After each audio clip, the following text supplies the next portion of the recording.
श्री गुरुदेव दत्त। एक सिस्टर का आज मैसेज आया था कि सर हमारे फैमिली में केवल मैंने गुरु किया है,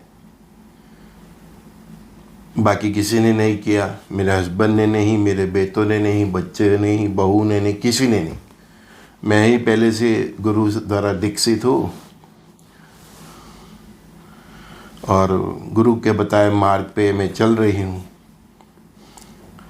तो आगे आने वाला जो इतना समय कठिन है, जैसे भविष्य मालिक का मैं सुना, आपकी बातें सुनी, कई लोगों की बातें सुनी, कई गुरुओं के बातें सुनी, तो मुझे एक ही चिंता रहती है कि मेरे और मेरे परिवार का क्या होगा। मैंने कहा कुछ नहीं, आप इंजन बन जाइए।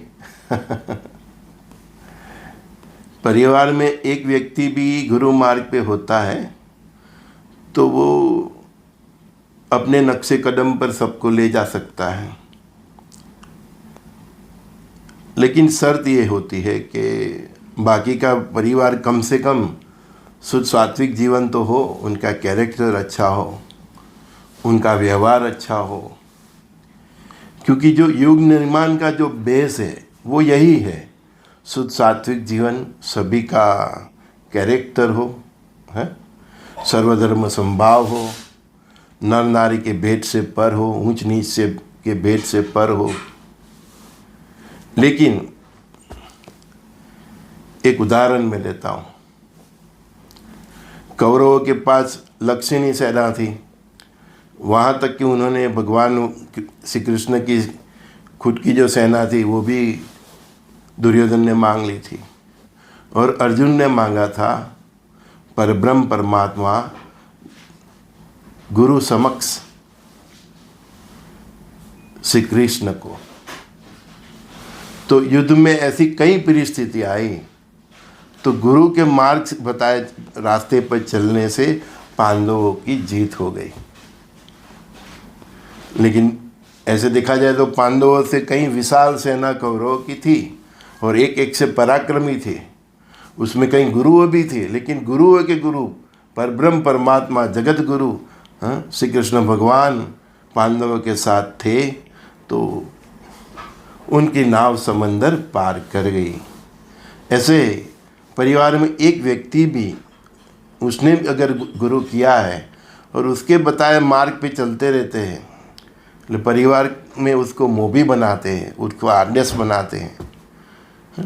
कई लोगों को ये कंठी और ये सब पहनना पसंद नहीं होता है, बंधनों में जकड़ जाना भी पसंद नहीं होता है, क्योंकि जो गुरु करते हैं उसको नित्य माला करनी होती है, नित्य मंत्र जाप होता है, कुछ नीति नियमों से उसके कुछ तौर तरीके होते हैं, उसके हिसाब से जीना होता है। तो ये बंधन कई लोगों को गवारा नहीं होता। शुद्ध सात्विक जीवन तो कंपलसरी होता है, मांसाहारी, ये दारू का सेवन, ये सब निषेध होता है ना। तो ये बंधन नहीं पसंद होता, तो वो लोग गुरु से दूर ही रहते हैं। जैसे हमारे चैनल से भी कई लोग दूर रहते हैं क्योंकि यहाँ ज़्यादातर आध्यात्मिक सत्संग होता है। तो गुरु का काम यही है, जैसे कि हम कोई सिटी में घूमने जाते हैं तो हम गाइड की व्यवस्था करते हैं, तो गुरु हमारा जीवन का गाइड है जो हमें हमारी मंजिल तक पहुंचाता है। गुरु हमको धन धान्य समृद्धि तो देता ही है, लेकिन साथ में आध्यात्मिक ऐश्वर्य की प्राप्ति कराते हैं। और ऐसे जो युग परिवर्तन का काल होता है, उस काल में गुरु की कृपा से सूली का घाव सोई से जाता है। तो परिवार में चाहे एक व्यक्ति ने ही क्यों ना गुरु किया हो, लेकिन परिवार उसकी तरह ही जीता हो, शुद्ध सात्विक उसका जीवन हो, सबका चरित्र अच्छा हो, कर्म में अच्छे हो। देखो मुख में बोलते हैं ना कि मुख में माला बगल में छुरी, ऐसा बोलते हैं ना, तो ऐसा नहीं चलता भाई।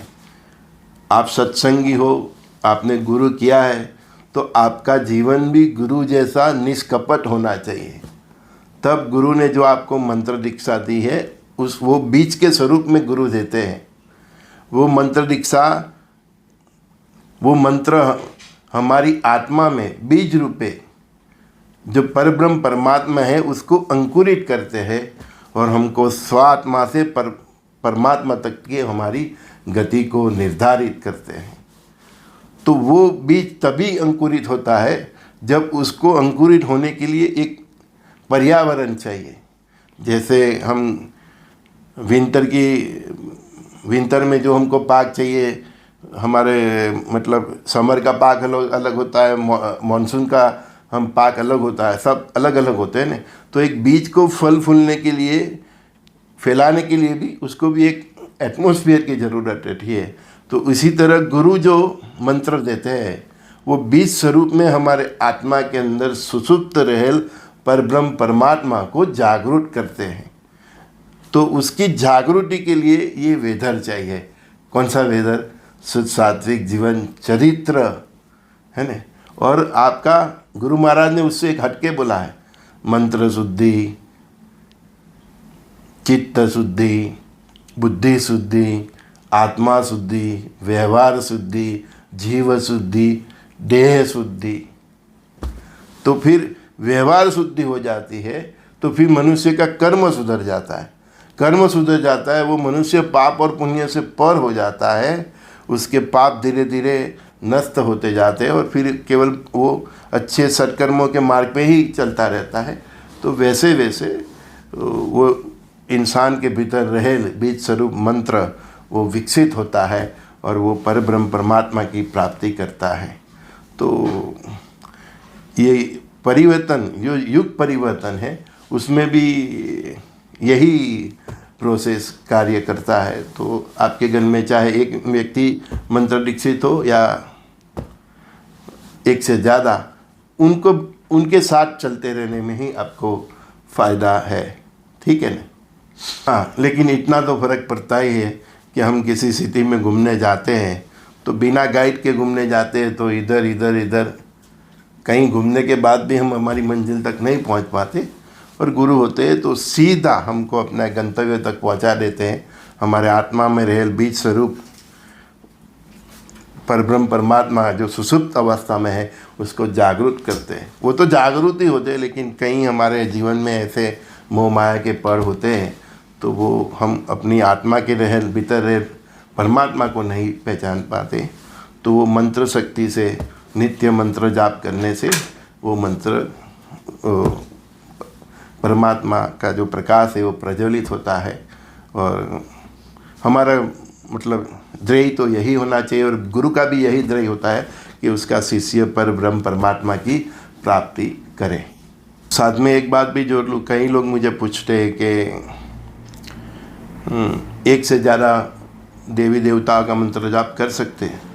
बिल्कुल कर सकते हैं, लेकिन अगर आपने गुरु किया है तो गुरु ने समझो आपको 11 माला हर रोज़ करने को बोला है तो पहले वो 11 माला कीजिए, फिर आप दूसरे जो भी देव है उसके प्रति आपको प्रेम है कि देखो राम कृष्ण शंकर हनुमान श्री गुरुदेव दत्तात्रेय भगवान नव दुर्गा है कि हमारी 64 योगिनी कालिका माँ सरस्वती लक्ष्मी कहीं कितनी देवी देवता है। तो कहीं ना कहीं हमको दूसरे देवी देवताओं के प्रति भी प्रेम होता है और कोई शास्त्री पंडित भी बना देता है तो भी हमारा प्रेम बढ़ जाता है। तो हमारे गुरु ने जो मंत्र दिया है वो मंत्र जितना हो सके जाप ले, उसने जो बताई है उतनी माला जरूर कीजिए। फिर उसके उपरांत आपके पास वक्त है तो जो और इस देवी देवता है उसके लिए आपके दिल में प्रेम है तो उसका भी आप मंत्र जाप कर सकते हैं। संजय दस्ती का सभी दोस्तों को प्रणाम। श्री गुरुदेव दत्त।